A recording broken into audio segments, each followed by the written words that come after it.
Halo semuanya, perkenalkan kami dari kelompok Satu. Nah, di sini kami akan mempresentasikan hasil tugas praktikum biostatistika kami dengan materi uji hipotesis.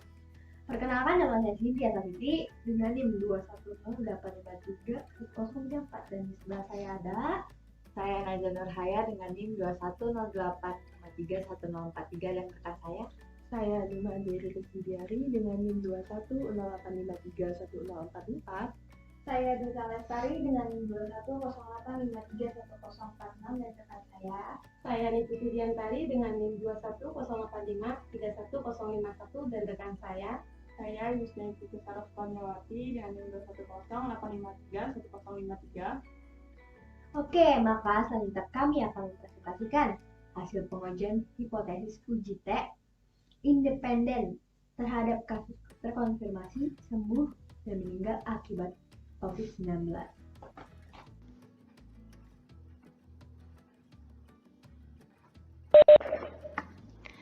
Pertama-tama saya akan menjelaskan tentang bagaimana kelompok kami mendapatkan data kasus COVID-19. Nah, untuk datanya kita ambil dari situs resmi BNPB Indonesia di sosial media Twitter yang mana menggugah informasi tentang kasus COVID-19 di Indonesia secara lengkap.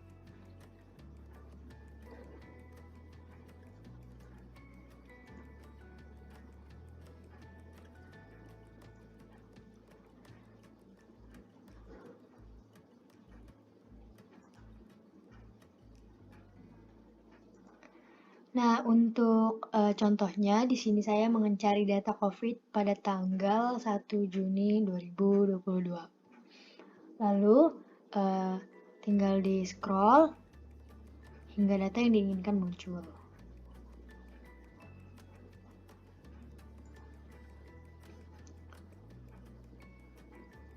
Setelah didapat baru kita identifikasi datanya. Untuk datanya di sini terdapat penambahan 368 kasus terkonfirmasi, lalu penambahan 183 kasus sembuh, dan penambahan 3 kasus meninggal pada tanggal 1 Juni 2022.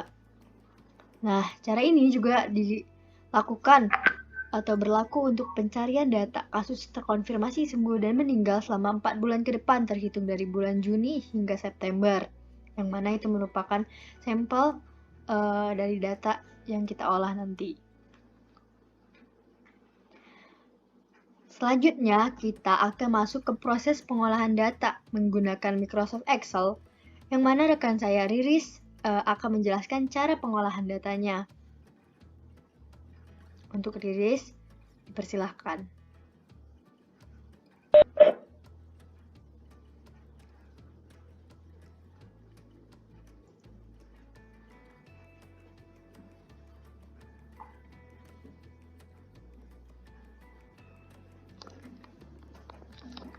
Baik, karena tadi cara kita memperoleh data sudah dijelaskan, maka sekarang kita akan mengolah data tersebut berdasarkan tes uji hipotesis, di mana data-data yang tadi kita peroleh akan kita masukkan ke dalam Excel dalam bentuk tabel.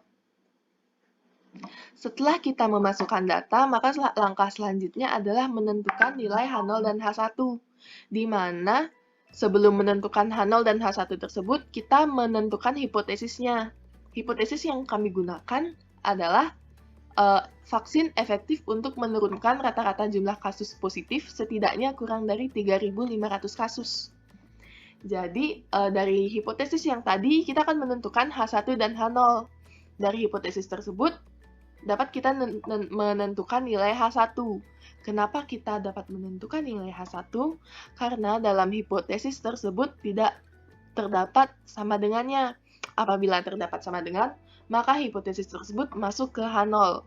Jadi, H1 sama dengan mu lebih kecil dari 3.500. Sementara H0 adalah kebalikan dari H1, jadi H0 sama dengan mu lebih besar sama dengan 3.500. Setelah mencari nilai H0 dan H1, kita akan mencari nilai N. Nilai N merupakan banyaknya data yang akan kita gunakan untuk uji hipotesis. Data tersebut kita ambil selama 4 bulan. Jadi total data yang kita gunakan adalah 121.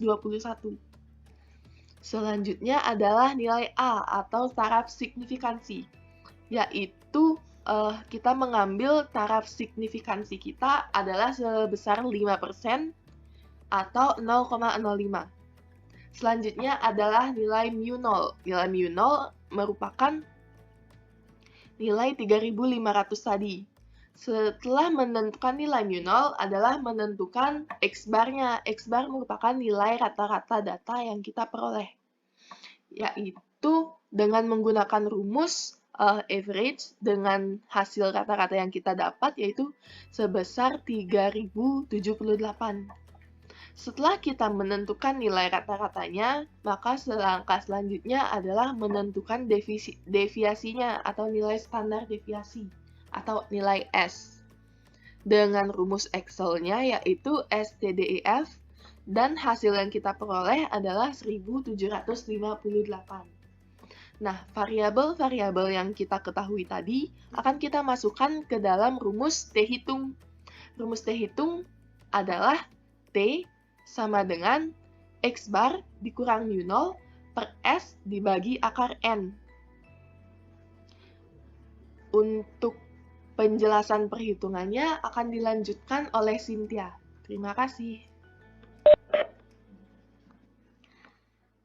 Karena tadi rekan saya sudah menjelaskan untuk uji T, dipakai rumus X bar dikurang mu0 dibagi dengan standar deviasi per akar jumlah data selanjutnya. Apabila dihitung pada pengurangan X bar dengan mu0 didapatkan hasil sebesar minus 422. Lalu pada hasil pembagian antara standar deviasi dibagi akar jumlah sampel didapat hasil 160. Maka dari rumus uji T didapat hasil akhir minus 3. Dengan nilai tabel uji T minus 1,66.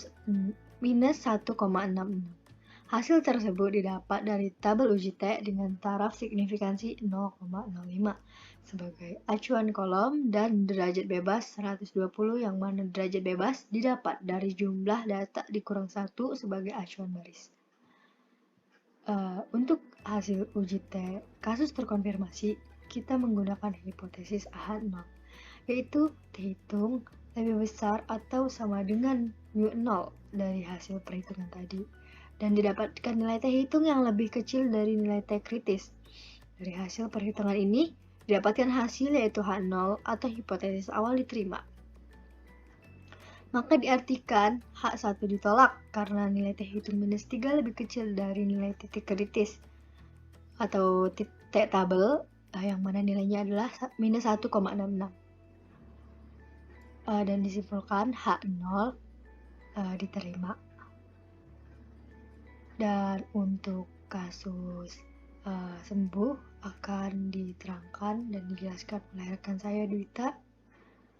Dwita, dipersilahkan.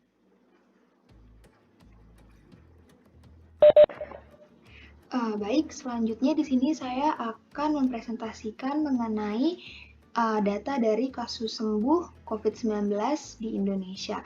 Jadi pada tabel L ini bisa dilihat itu adalah data kasus sembuh dari COVID-19 di Indonesia selama 4 bulan yang bersumber dari BNPB Indonesia di Twitter, seperti yang sudah dijelaskan oleh rekan saya sebelumnya ya.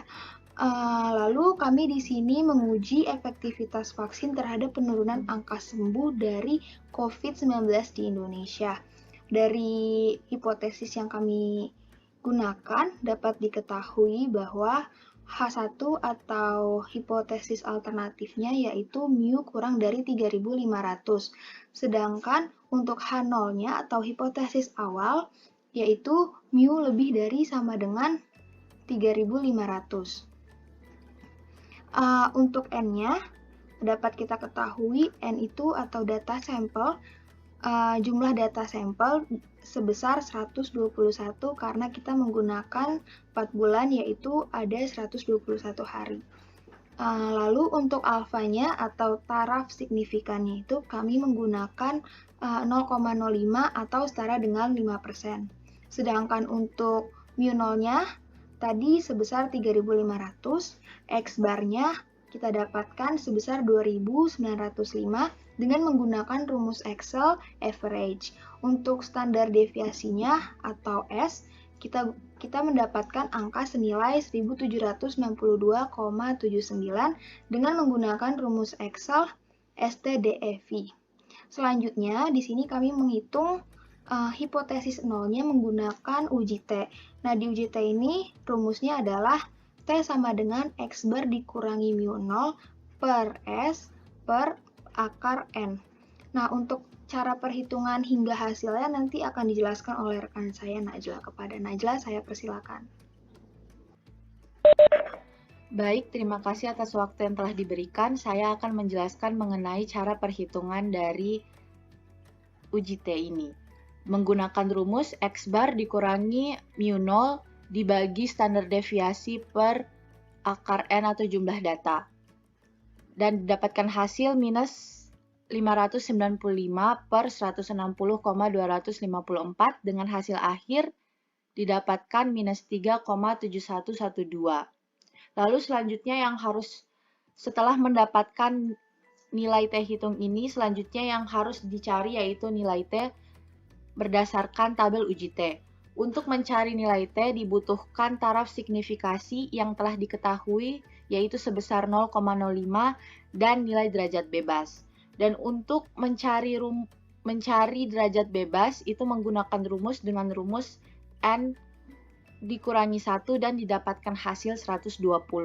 Lalu nilai dari taraf signifikasi dan derajat bebas ini dilihat melalui tabel uji T dan didapatkan hasil yaitu minus 1,66. Untuk hasil uji T kasus terkonfirmasi sembuh, kita menggunakan hipotesis H0 yaitu T hitung lebih besar atau sama dengan mu 0. Dan dari hasil perhitungan tadi didapatkan nilai T hitung yang lebih kecil dari nilai T kritis. Dari hasil perhitungan ini didapatkan hasil yaitu H0 atau hipotesis awal diterima. Kesimpulannya, hipotesis pemberian vaksin efektif untuk menurunkan rata-rata jumlah kasus sembuh setidaknya kurang dari 3.500 kasus diterima. Untuk pemaparan mengenai kasus meninggal akan dipaparkan oleh rekan saya Dian. Kepada Dian dipersilahkan. Baik, terima kasih atas waktu yang telah diberikan kepada saya. Berikut ini merupakan data sampel meninggal yang diperoleh dari aplikasi Twitter BNPB. Dari bulan Juni sampai September 2022 yang dapat dilihat pada tabel selfie.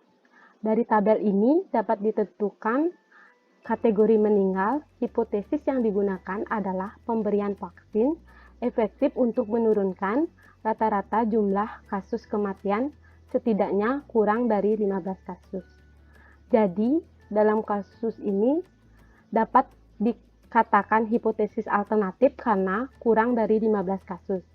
Sehingga dalam kasus ini hipotesis 0 lebih dari sama dengan 15 dan hipotesis alternatifnya kurang dari 15. Banyak sampel yang digunakan pada data sebanyak 121 sampel, alfa 0,05 atau 5%, X bar 12 yang diperoleh dari jumlah data sampel dibagi dengan banyak data. Standar deviasinya 7,3065 yang diperoleh dari rumus STDF dari sel V2 sampai sel V122. Untuk uji hipotesis, di sini kami menggunakan uji T yang rumusnya nanti akan dijelaskan oleh rekan saya Saras. Untuk waktu dan tempat saya persilahkan. Baik, terima kasih atas kesempatannya. Di sini saya akan menjelaskan rumus mengenai uji hipotesis T, di mana untuk rumus yang digunakan dalam uji T ini digunakan X bar dikurangi mu 0 dibagi dengan standar deviasi per akar jumlah data atau akar N. Pada pengurangan X bar dan mu 0 ini didapatkan hasil sebesar min 3. Kemudian pada pembagian standar deviasi dengan akar jumlah data itu didapatkan hasil 0,6. Maka jika dibagi keduanya ini didapatkan hasil berupa min 3,78. Nah, untuk menghitung titik kritisnya didapatkan nilai min 1,66. Nah, di mana nilai ini diperoleh dengan memasangkan taraf signifikansi yaitu sebesar 0,5% dengan derajat bebas yang didapat yaitu diperoleh dari jumlah data dikurangi 1, kemudian mendapatkan hasil yaitu 120. Nah, kemudian nilai ini dipasangkan dan mendapatkan titik kritisnya sebesar min 1,66. Nah, untuk hasil uji hipotesis kasus meninggal, kita menggunakan hipotesis Handol, yaitu titik hitung lebih besar atau sama dengan Mundell. Dari hasil perhitungan tadi, maka didapatkan hasil yaitu Handol atau hipotesis awalnya itu diterima. Maka dapat dikatakan hipotesis pemberian vaksin ini efektif untuk menurunkan rata-rata jumlah kasus kematian setidaknya kurang dari 15 kasus. Baik, sekian untuk pemaparan uji hipotesis untuk kasus yang meninggal, dan berikutnya akan dibacakan kesimpulan dari ketiga data uji kami.